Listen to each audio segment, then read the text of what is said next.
Assalamualaikum warahmatullahi wabarakatuh.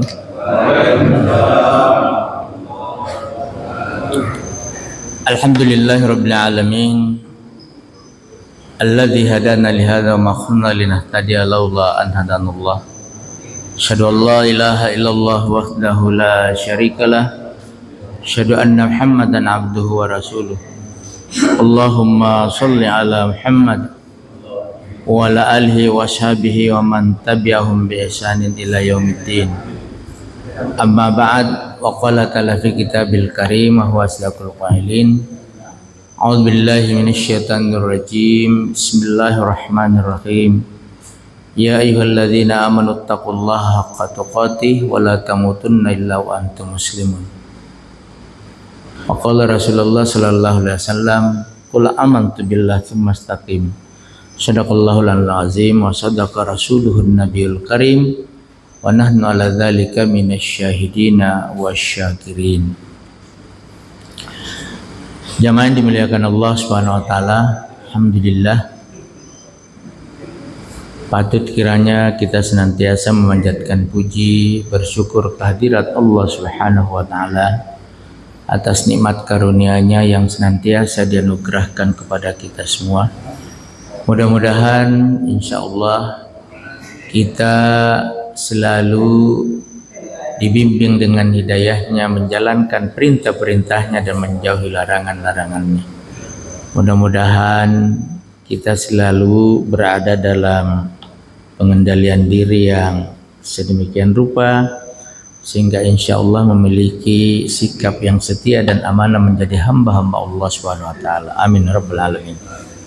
Salawat serta salam juga mari kita kirimkan kepada junjungan kita yang mulia Rasulullah Muhammad sallallahu alaihi wasallam. Allahumma salli ala Muhammad wa ali Muhammad.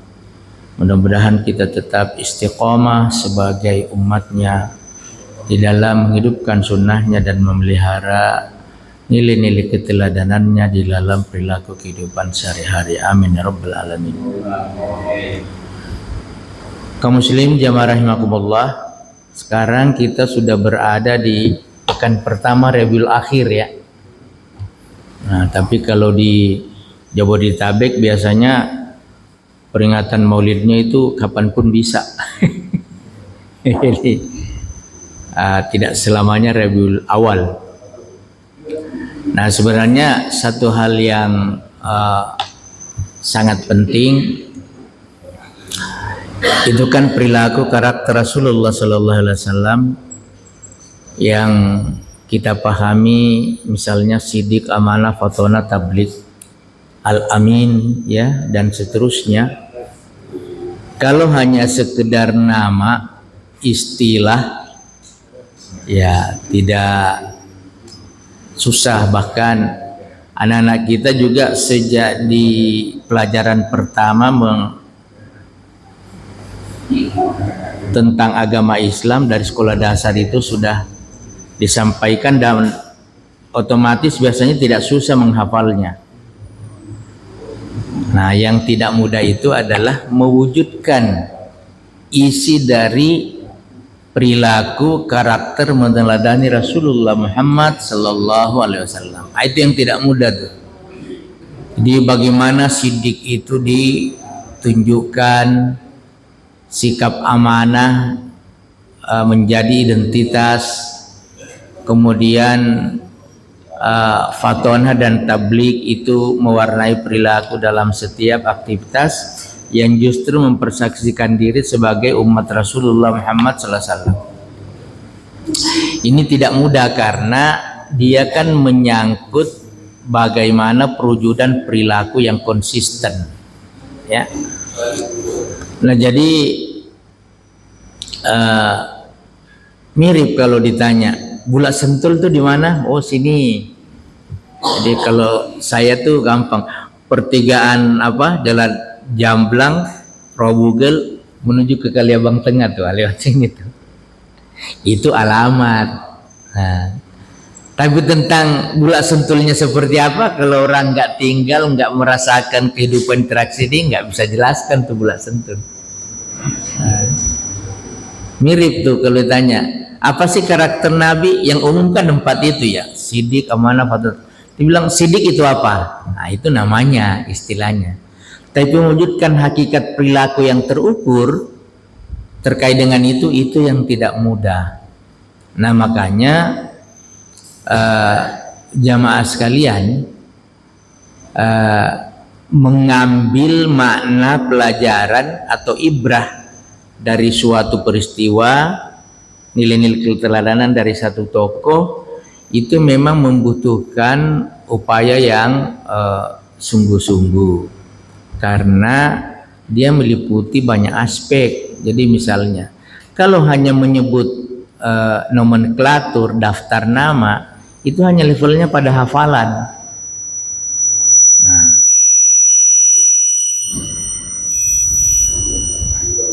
storing. Nah, itu maaf, itu mic-nya on nggak? Yang ini. Nah, tulisnya di off kan aja. Biasanya ada 2 sumber berdekatan, storing. Off kan aja.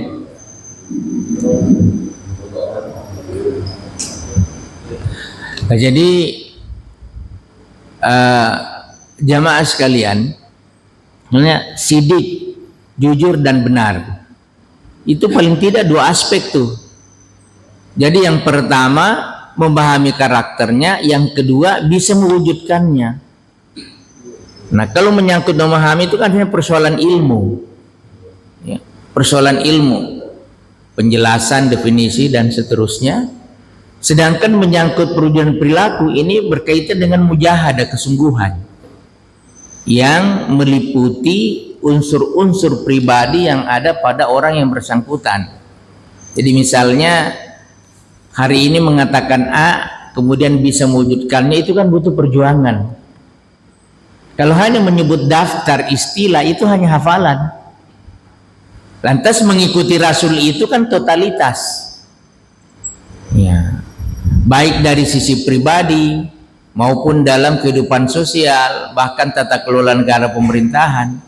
Terlebih lagi menyangkut ibadah-ibadah utama ya, itu harus diusahakan sedemikian rupa sehingga aspek-aspek kemanusiaan kita itu terlibat secara utuh dalam bentuk ketaatan pada Nabi dan Rasul. Nah inilah yang sepanjang sejarah tidak pernah selesai dibahas. Nah, apalagi misalnya berkaitan dengan bagaimana meneladani Rasul dari perspektif ibadah. Nah, kalau ibadah muncul istilah bid'ah kan? Nah, ada biasa lucu-lucu tuh penjelasannya. Sampai ada buku, saya ada punya buku di rumah, bid'ah hasanah. Istilah itu logikanya aja udah bertentangan satu sama lain. Jadi hakikatnya itu nggak ada bid'ah hasanah, yang ada buku tentang itu. Ada saya punya buku di rumah. Karena di dalam menggunakan sebuah istilah ya, perkataan, ada tuh pendekatan yang sangat praktis. Ada namanya bahasa, ada istilah. Atau kerennya ada etimologi, ada terminologi. Nah, jadi kalau bid'ah itu etimologinya artinya sesuatu yang baru. Nah, itu apapun yang baru itu bid'ah. Itu pengertian bahasa. Tapi kalau pengertian istilah ada batasannya. Sesuatu yang baru di dalam praktek ibadah yang tidak pernah dilakukan oleh Rasulullah Muhammad sallallahu alaihi wasallam. Nah itu, ya kan? Nah, ada yang menarik tuh di apa? Sebentar. Surah Al-Ahzab, saya tidak hafal nih. Tapi intinya surah Al-Ahzab ayat 36. Saya ingat dulu kalau guru saya bahas ini agak seru. Coba saya buka dulu ya. Ada Quran di sini nggak? Ada Qurannya agak kecil. Oh iya.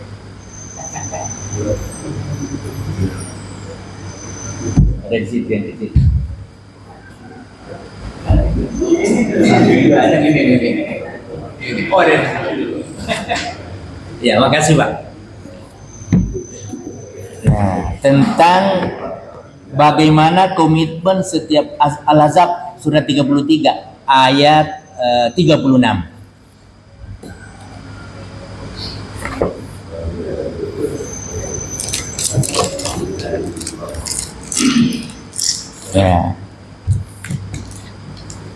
Ya. A'udzubillahi minasyaitonirrajim. Bismillahirrahmanirrahim. Wa ma kana lil mu'mini wala mu'minatin idza qadallahu wa rasuluhu amran ayyakuna lahumul khiyarah min amrihim. Wa may ya'sillaha wa rasulahu faqad dhalla dhalalan mubina.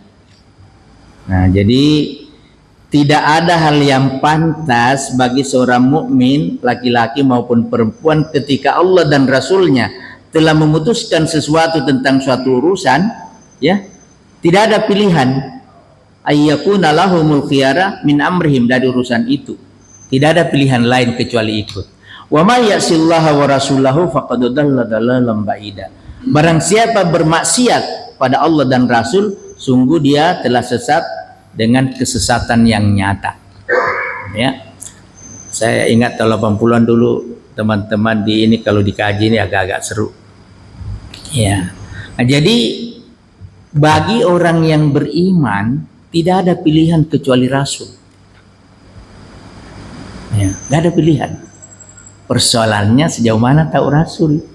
Nah, itu kan, ini kan menyangkut sejarah. Nah, hadis aja kan kalau berkaitan dengan aspek penyampaiannya itu ada 3 kategori besar dalam ulumul hadis tuh. Ya, ada hadis fi'liyah, qauliyah, takririyah.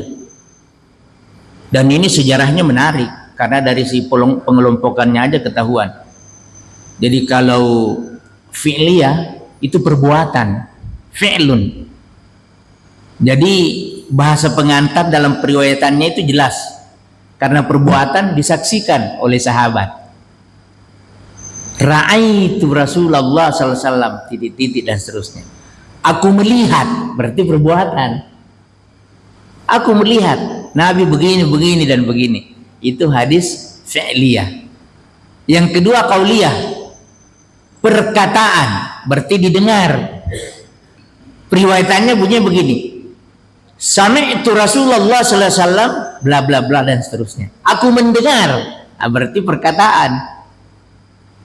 Nah, kemudian yang ketiga ada namanya takrir. Sahabat itu kan sangat sensitif, saling menjaga, saling mengingatkan untuk memantapkan, memastikan bahwa apapun dilakukannya itu ikut pada Allah dan Rasul. Jadi ada kejadian begini, seorang sahabat melakukan sesuatu, sahabat lain heran, kayaknya nggak pernah lihat deh Rasul begini, nggak pernah dengar Rasul nyuruh begini. Dia tanya, jenengan pernah lihat Rasul gitu? Enggak. Pernah dengar? Pernah? Enggak. Segera pergi tuh, meninggalkan tempat itu, pergi ketemu Rasulullah. Ya Rasulullah, tadi si fulan melakukan gini dan begini, aku tidak pernah melihat engkau begitu, aku tidak pernah mendengarkan engkau begitu. Nabi diem aja. Itu artinya disetujui. Memang Nabi belum pernah melakukannya, belum pernah mendengarnya, tapi bukan hal yang salah. Nah, itu artinya konfirmasi dan afirmasi, pengakuan dan penguatan. Itu artinya boleh, benar, takrir.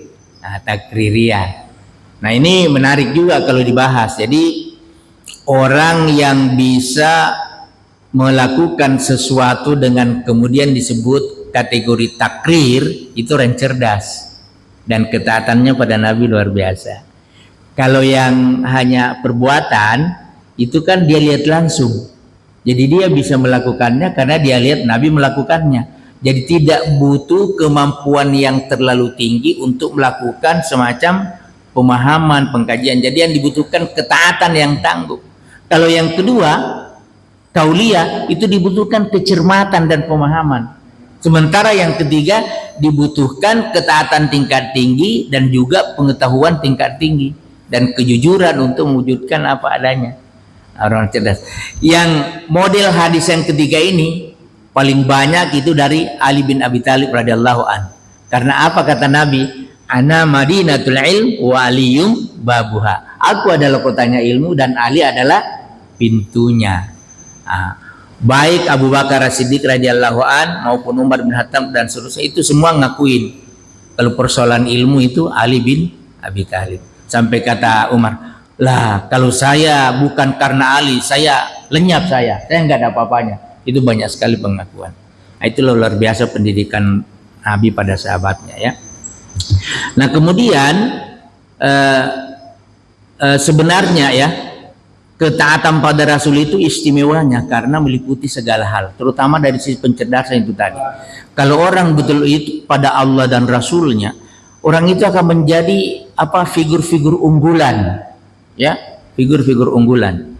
Nah, sayangnya kalau berbicara pada ikut atau tidak pada Rasulullah SAW, banyak orang terjebak dalam perspektif bid'ah di mana seolah-olah hanya menyangkut ibadah khusus, dan itu lebih spesifik lagi terjebak pada fikih-fikih sektarian, sehingga visi unggulan itu enggak kesentuh.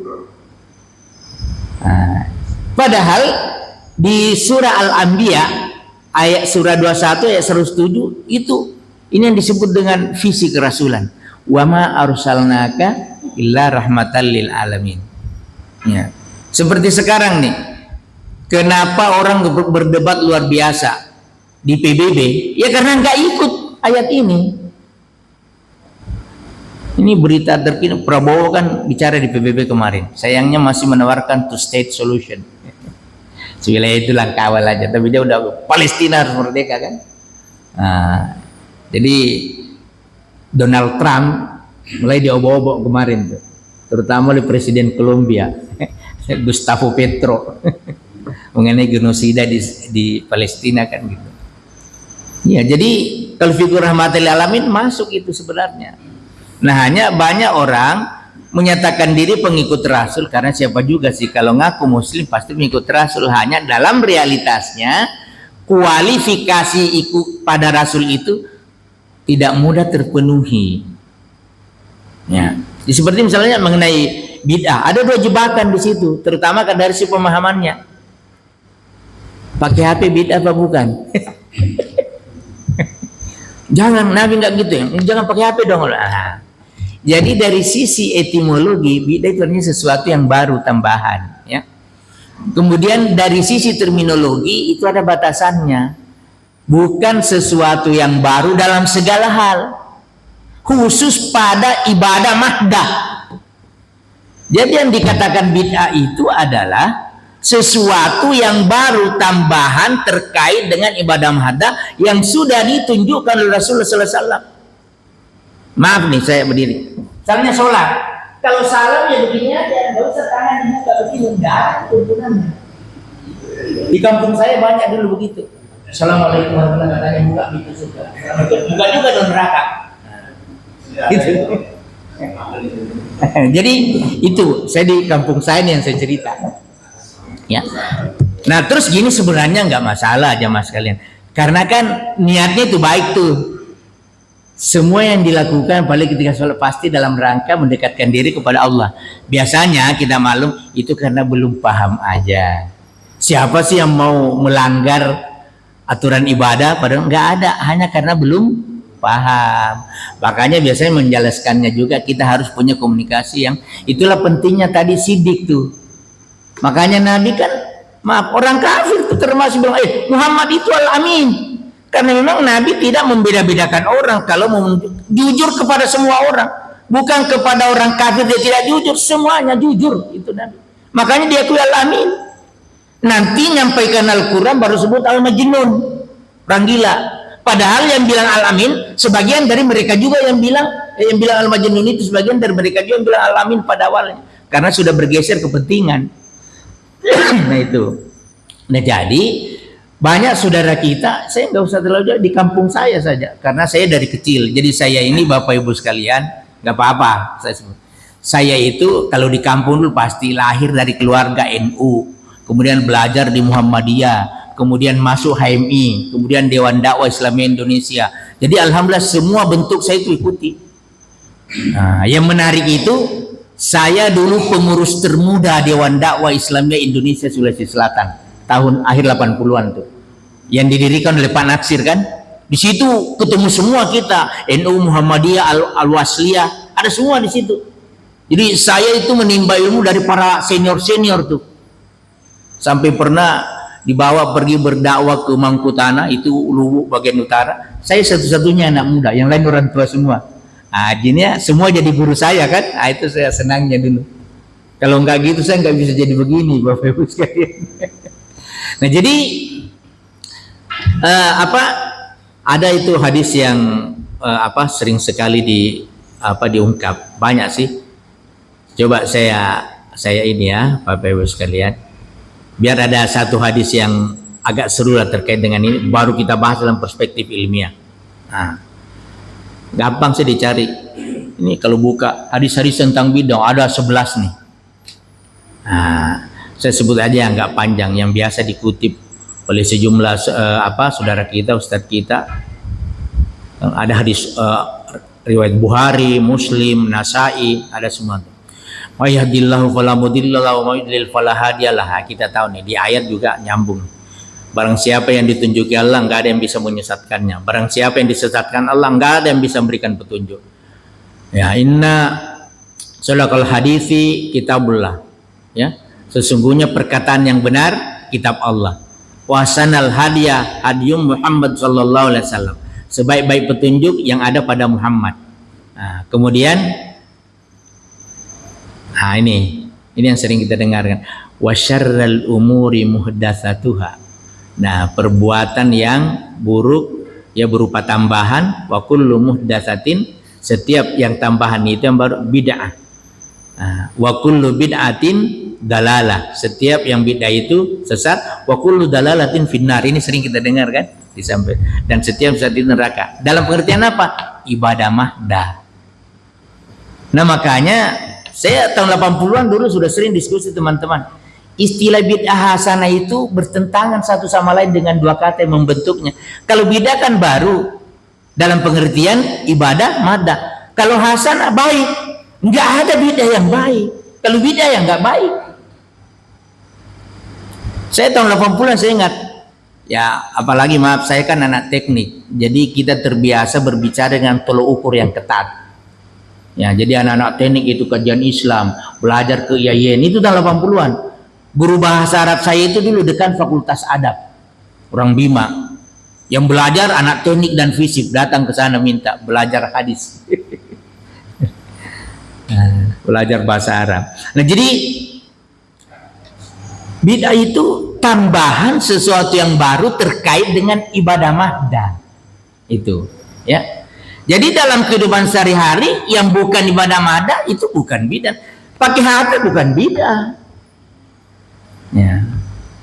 Nah, terus ini secara psikologis ya. Jadi kadang kita harus hati-hati, nanti ada yang merasa mentah-mentah saya lakukan begini yang disuruh, bukan begitu. Kita ini harus saling mengingatkan agar sama-sama berada dalam kebajikan. Kita ini kan semua bersaudara. Cara menyampaikannya tentu dengan nuansa persaudaraan, bukan karena ingin menyinggung orang-orang tertentu, bukan karena ini melakukan, bukan. Karena di hari kemudian nanti semua ditanya, pernah nggak mengingatkan saudaramu agar ibadahnya tetap baik? Kan ditanya semua tuh dari kemudian. Hanya cara komunikasinya memang harus disesuaikan. Makanya kalau saya di mungkin 30 tahun terakhir itu membicarakan begini biasanya dalam perspektif ilmiah saja, karena ada hal-hal tertentu dari sisi penelitian sosial budaya yang biasanya kita mau angkat. Nah, jadi jamaah sekalian, dari sisi pemahaman itu penting untuk kita jadikan semacam acuan, karena begini, di sisi Allah dan Rasulnya sebenarnya yang dibutuhkan hanya ketaatan, bukan amal yang banyak, tapi yang baik dan benar. Itu terkait kematian surah Al-Mulk ayat 2. Saya kutip dari ayat 1 ini yang sering dijadikan acuan kalau takziah. A'udzubillahi minasyaitonir bismillahirrahmanirrahim. Tabarakalladzi biyadihil mulku wa huwa ala kulli syai'in qadir. Alladzi khalaqal mauta wal hayata liyabluwakum ayyukum ahsanu amala. Maha suci Allah yang di tangannya segala kekuasaan. Ya, tabarakalladzi biyadil mulk. Di tangannya segala kerajaan. Wa huwa ala kulli syai'in qadir. Dia berkuasa atas segala sesuatu. Itu ayat 1. Ayat 2-nya, alladzi khalaqal mauta wal hayata liyabluwakum ayyukum ahsanu amala. Dialah Allah yang telah menciptakan kematian dan kehidupan untuk menguji kalian. Siapa gerangan di antara kalian yang paling baik amal perbuatannya. Wa huwal azizul ghafur. Dan dia Allah SWT maha perkasa lagi maha pengampun. Jadi dari ujian-ujian itu memang ayatnya itu ahsanu amala, bukan aksaru amala. Bukan perbuatan yang banyak, tapi perbuatan yang baik. Baik itu dalam kerangka keislaman, yang baik itu yang ikut pada Allah dan Rasul, bukan kesepakatan manusia, apalagi di ibadah mahda. Nah, karena itu jamaah sekalian, mari kita lihat, kalau mau aman ibadahnya, ya itu di pendekatannya fikih ibadah. Nah, tentu kita kan dalam Quran hadis temunya yang mempelajari dari dulu kan ulama tuh. Nah, mempelajari sejarah yang terkait dengan hal-hal yang seperti ini, nah ini kan memang butuh kesungguhan, karena kita ini generasi belakangan, generasi berikut. Tapi dengan prinsip-prinsip pengetahuan yang jelas dan terukur, yang seperti ini tidak susah ya, karena ajaran Islam itu sangat logis, sangat rasional. Makanya di luar negeri saya mengatakan 3 negara di Eropa tuh setiap hari mualafnya luar biasa. Inggris, Jerman, Prancis, setiap hari ada mualaf tuh. Kenapa? Itu ajaran Islam. Untuk menerimanya 2. Pertama, orangnya objektif, artinya memaklumi apa adanya. Yang kedua, jujur. Nah, kalau orang jujur dan objektif, begitu kenal Islam pasti masuk Islam. Kalau dia belum, pasti, karena ajaran Islam itu benar, objektif, dan tidak ada kitab suci yang menceritakan keselamatan umat manusia secara keseluruhan kecuali Al-Quran. Ini 2 hari lalu saya dapat berita, saya belum cek lagi apakah betul Presiden India masuk Islam. Ada beritanya tuh. Perdana Menteri apa presidennya? Perdana Menteri ya, ada tuh berita. Dan kalau kita mah nggak seru-seru banget yang gitu-gituan. Mungkin sudah pernah sampaikan, ada seorang profesor dari University of San Francisco di Amerika tapi berdarah Thailand. Namanya Profesor Dr. Jeffrey Lang. Saya punya 2 bukunya. Yang pertama Struggling to Surrender, diindonesiakan dengan Berjuang untuk Pasrah. Yang kedua Even Angel Ask, bahkan malaikat pun bertanya. Itu dia bahas surah Al-Baqarah ayat 30, dialog malaikat dengan Adam tentang khalifah itu kan. Apa kata Jeffrey Lang? Dia kan belajar bahasa Arab, belajar sejarah Islam, dia masuk Islam. Apa dia bilang? Andaikan saya masuk Islam karena hanya ajakan orang-orang sekitar saya keluar lagi. Kenapa mereka aja banyak kontroversi? Tapi tidak, kata Jeffrey Lang, karena saya masuk Islam setelah berdialog dengan Al-Quran. Coba tuh. Mirip dengan, saya ingat 80-an ada buku saya baca dulu itu di majalah Kiblat Aslinya di Timur Tengah. Dulu kan ada majalah Kiblat Indonesia, ada di Timur Tengah tuh. Nah, di Pakistan waktu itu ada namanya Leopold Weiss. Leopold Weiss ini atase kebudayaan dari Austria, Wina. Ditugaskan di Pakistan. Dia lihat ada majalah, itu majalahnya namanya majalah Kiblat. 2 bahasa, bilinguage, Arab Inggris.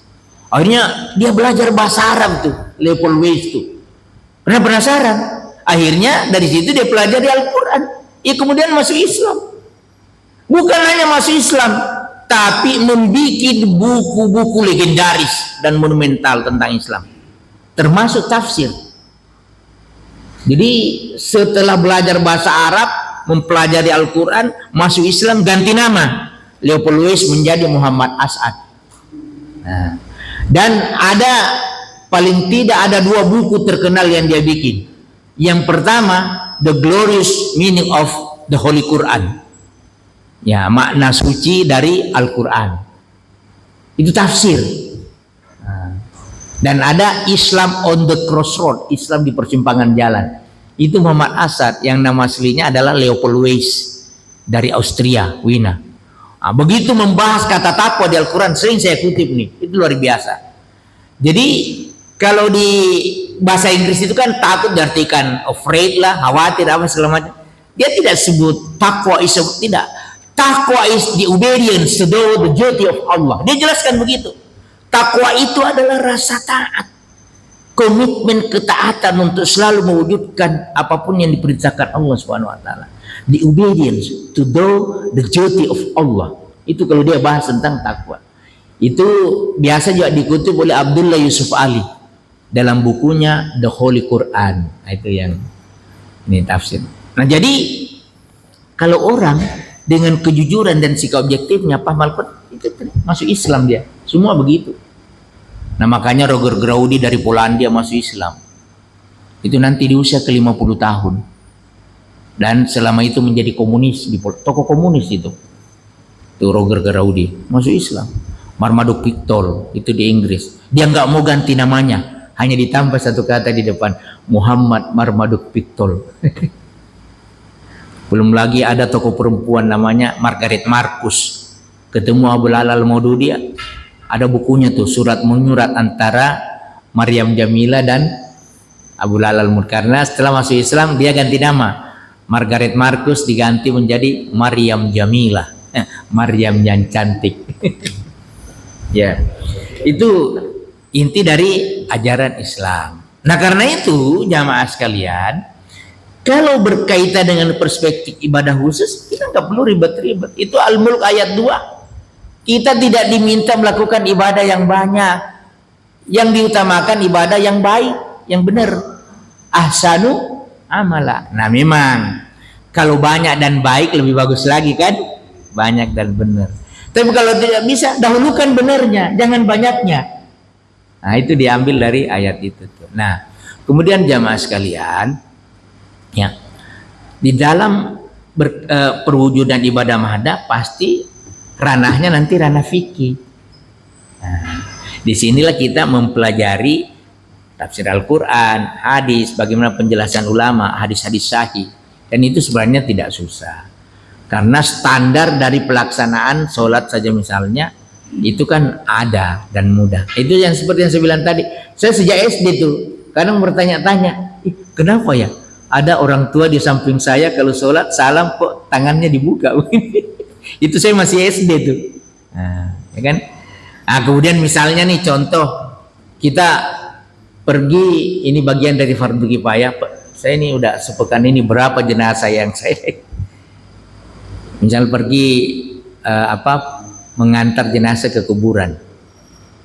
Kadang ya kita kan nggak mungkin teriak-teriak di kuburan kan, dengan alasan, kita mau menjalankan sunnah dengan baik.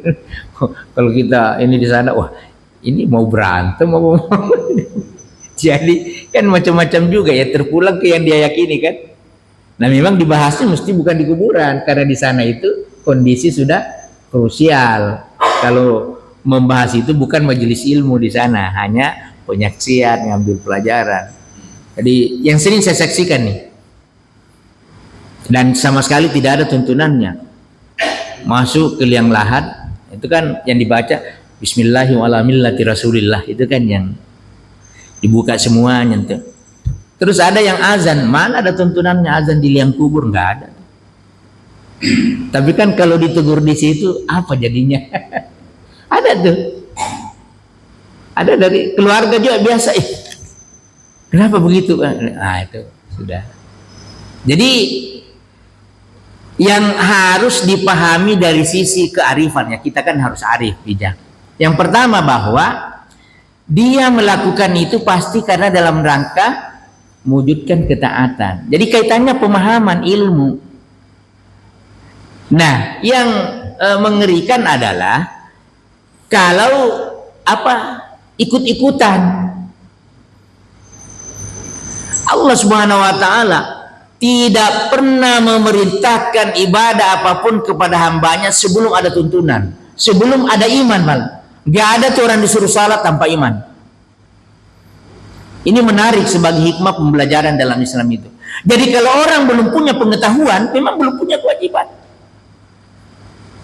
Nah, persoalannya adalah, misalnya nih, ada anak kita sudah akil balik, belum tahu tata cara sholat, siapa yang salah coba? Ya kan? Nah, karena itu kita semua berkewajiban untuk saling mengingatkan, menjalankan kewajiban. Anak itu kan ada hadis, ajarilah anakmu sholat pada usia 7 tahun. Kalau sampai 10 tahun nggak bisa, dipukul nggak apa-apa. Kan ada gitu kan? Nah, jadi pernyataan ini terkait dengan dalam dunia penelitian modern yang dikatakan dengan psikologi pertumbuhan dan psikologi perkembangan. Artinya apa? Ingat, Allah dan Rasul itu nggak pernah salah. Karena Rasul itu pelaku wahyu secara real time, nggak pernah telat. Itu makna dari surah An-Najm ayat 3 dan 4. Wa ma yantiqu anil hawa in huwa illa wahyu yuha. Muhammad itu tidak pernah berpikir, bertindak ngikuti hawa nafsu. Semua adalah wahyu yang diwahyukan. Itu artinya real time. Kalau kita bilang real time HP itu masih semu. Sana kirim sinyal ke sini pasti butuh waktu. Antara dua tempat kalau pindah butuh waktu, berarti nggak ada yang real time. Pasti ada jeda. Hanya mata kita nggak mampu mendeteksinya. Karena ini jauh lebih cepat daripada kemampuan mata memantau. Tapi tidak real time. Saya bisa hitung rumusnya, saya tahu itu. Ya. Dengan kecepatan elektromagnetik 3 kali 10 pangkal 8 meter per detik. Dengan pergerakan X sama dengan V kali T. Setiap perpindahan pasti butuh waktu. Hanya mata kita tidak mampu mendeteksi waktu yang dipakai itu, sehingga dikatakan real time. Real time juga itu dari istilah telekomunikasi. Ya. Tapi kalau Nabi betul-betul real time, apa yang diwahyukan dipraktekkan, nggak nunda-nunda tuh. Bahkan Nabi dan para sahabat sering ngeriung, kalau istilah orang Jawa Barat, nunggu wahyu datang. Jadi maaf, itu Nabi dan sahabat terkait dengan wahyu tidak seperti, maaf nih, Indomie ada stok opening, masih ada kalau wahyu ada dipraktekkan langsung, bahkan kadang nunggu tuh. Nah karena itu ya jamaah sekalian, yang harus dipahami adalah tuntunan terkait, dan yang paling penting yang pertama harus ada pengetahuan terkait itu. Nah yang seru kan ada merasa bersalah kalau tidak melakukan sesuatu, akhirnya ikut-ikutan. Saya juga rasakan dulu tuh di masa muda, masa remaja. Wah seru-serunya kami dulu bahas bid'ah itu ketika remaja tuh. Awal-awal ingin menunjukkan atiullah wa atur rasul, khususnya dalam ibadah-ibadah mahda kan. Nah itu dia. Nah jadi sebenarnya mengenai tuntunan ini dan tentu nggak susah karena sudah ada semua panduannya. Nah kemudian yang menarik begini, misalnya tentang pikir, kalau ditanya salah ke azan di kuburan, bukan persoalan salah dan benar. Nabi lakukan apa tidak? Sahabat lakukan apa tidak? Dituntun apa tidak? Karena ngapain juga bikin habis waktu kalau Nabi juga tidak anjurkan. Lebih baik melakukan yang lain. Itu praktisnya. Tapi jamaah sekalian, kepada orang lain nuansa persaudaraan itu harus betul dijaga. Bagaimana bisa dialog dari hati ke hati? Karena prinsipnya begini, tidak ada seorang pun manusia yang ingin merusak dirinya dengan sengaja. Jadi kalau dia melakukan sesuatu yang nanti berdampak pada masa lalu, itu karena di luar pengetahuannya. Belum lagi nih yang kedua nih, dalam hal ibadah, tidak ada seorang pun yang dengan sengaja melakukan sesuatu dan mau masuk neraka karena perbuatannya. Nggak ada. Nggak ada itu. Lagi-lagi kenapa dia mempraktekkan yang dilakukan? Nabi dilakukan, karena belum tahu aja. Nah karena itulah pentingnya berguru pada jalur yang benar. Yang kedua saling mengingatkan. Dan ingat, dalam persaudaraan, saudara kita yang sesungguhnya adalah orang yang berkenan dengan tulus mengingatkan kita ke kita dalam keadaan khilaf. Nah, menarik juga sih kalau dalam rangka saling mengingatkan, kenapa kok terkadang di tempat tertentu muncul dalam bentuk perseteruan. Ini kan, lah padahal kan kita ini berbicara mau selamat. Mau selamat. Persaudaraan harus dijaga. Kalau betul ajakan kita pada kebenaran, mestinya kan gak ada masalah. Kenapa bisa muncul masalah? Karena konteks kebenaran tidak didudukkan lagi pada tempatnya secara wajar, secara proporsional. Kenapa?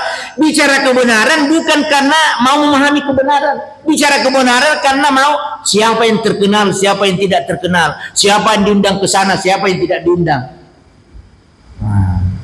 Padahal kita bicara kebenaran mau mewujudkan ketaatan pada Allah dan Rasul, enggak ada yang lain.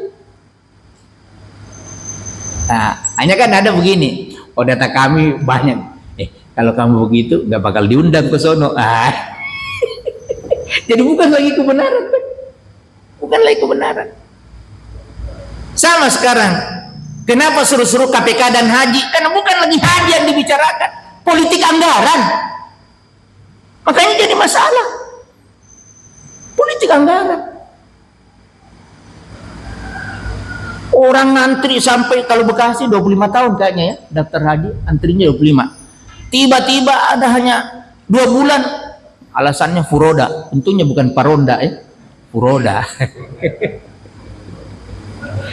Akhirnya kasihan kan sekarang. Terus pelaku utamanya belum dipanggil-panggil, yang memerintahkan. Itu karena persoalan ibadah masuk ke ranah yang lain. Mirip dengan ini. Sumber masalah itu bukan dalil ibadah mahdanya, tapi dikait-kaitkan dengan yang lain. Nah, inilah yang harus kita jaga, ya Mas. Nah, kalau orang beriman itu, ini Rasul, ikut sami'na wa ta'na. Itu orang beriman. Persoalannya adalah, tahukah betul bahwa memang itu dari Rasul atau bukan? Nah itu dia. Nah, apatah lagi hakikatnya kan semua orang fitrah. Hakikat manusia itu semua taat pada Allah. Nanti kemudian bergeser ketika dipengaruhi oleh setan, iblis, dan nilai-nilai lain yang tidak bersesuaian. Makanya kita setiap tahun diminta ibadah Ramadan 1 bulan. Nah, kembali Idul Fitri, kembali ke fitrah. Oh kan kemarin dia udah umumkan tuh bulan Februari Ramadannya kan? Ya karena sudah ada kalendernya, pergerakan semesta, bulan, matahari nggak pernah melenceng. Ya, nggak pernah melenceng. Itu jadi bisa dihitung, ya kan? Nah jadi jamaah sekalian, yang harus didudukkan adalah bahwa rujukan itu kita benar apa adanya.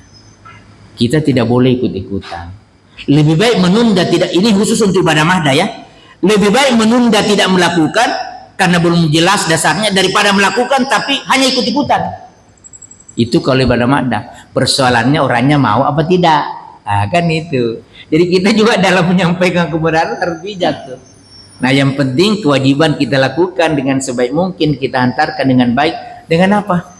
Ingin melihat saudara kita menjadi muslim yang taat. Tidak ada tujuan lain. Karena kita ini bersaudara dan punya amanah. Amanah ini wajib untuk diemban, ya, supaya kita betul-betul menjadi orang yang taat kepada Allah dan Rasul. Di tataran realitas, ketika perbedaan itu muncul, harus disikapi dengan bijak. Wah, mungkin ada bapak-bapak yang pernah baca buku berita terkait bagaimana Buya Hamka dengan Kiai Haji Idham Khalid. Wah, luar biasa tuh, ya kan? Itu karena sudah di tataran lapangan terkait dengan sholat subuh, ya. Itu Buya Hamka dan Idham Khalid. Nah, jadi gantian tuh mimpin kunut. Ada Idham Khalid sholat subuh nih, ada Buya Hamka ini makmum. Biasanya dia kunut, enggak kunut Idham Khalid. Setelah itu ditanya, Pak Kiai kenapa? Ya saya tahu ada Buya Hamka di belakang, saya hormati. Subuh berikut Buya Hamka yang mimpin sholat, mimpin kunut dia. Lah, kok biayanya Bu yang gede? Lah, ada Idam Holid di belakang saya. Nah, itu. Indahnya itu saling memaklumi kan. Nah, tapi itu orang berilmu. Yang bahaya orang yang belum punya dasar kemudian masuk ke gelanggang kehidupan sehari-hari dan orang sekitarnya butuh rujukan. Yang benar yang mana nih?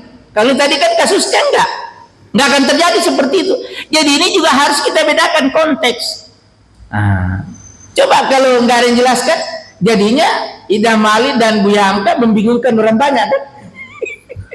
Nah, inilah pentingnya memang rujukan Bapak Ibu. Nah, yang pasti nggak usah seru-seruan bahwa beribadah itu panduannya jelas. Nah, jadi Nabi tidak boleh diperatasnamakan padahal nggak pernah melakukannya, itu raddun, tertolak dan pasti neraka tempatnya. Ini hadisnya banyak sekali. Nah, kemudian ya bid'ah itu mengadakan sesuatu tambahan baru terkait ibadah mahdah. Kalau ibadah ammah itu namanya kreativitas. Bikin HP, di sini ada Al-Quran digital, itu kreativitas, amal jariah malah. Nah, amal jariah.